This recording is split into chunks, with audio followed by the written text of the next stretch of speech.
Welcome to Not Milk Never Milk. Subscribe if you're lactose intolerant. In this video, I will explain how to remove a Mini Cooper headliner.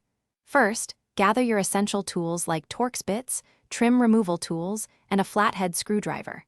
Safety is paramount, so disconnect your car battery before starting. Also, protect your interior with blankets to prevent any scratches.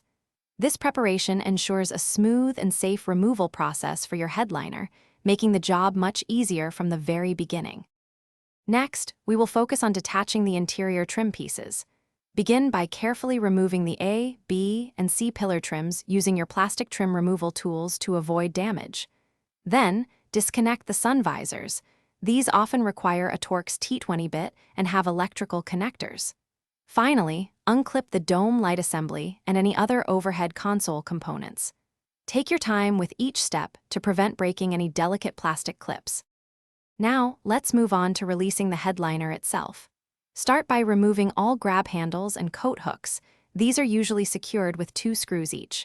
Once those are out, gently pull down the edges of the headliner, carefully releasing it from its clips and any adhesive. Remember to be mindful of any wiring harnesses that might still be attached to the headliner board. Patience here is key to avoid damaging the board. Finally, it's time for the careful extraction of the headliner. Gently maneuver the large headliner board out of your Mini Cooper, typically through the passenger door or the trunk opening. Once it's out, take a moment to inspect the roof for any remaining adhesive residue or broken clips that need cleaning. If you plan to reinstall, consider replacing any damaged clips or worn insulation for a perfect finish. Good job! Thanks for watching. If this was helpful, leave a like and consider subscribing. See you next time.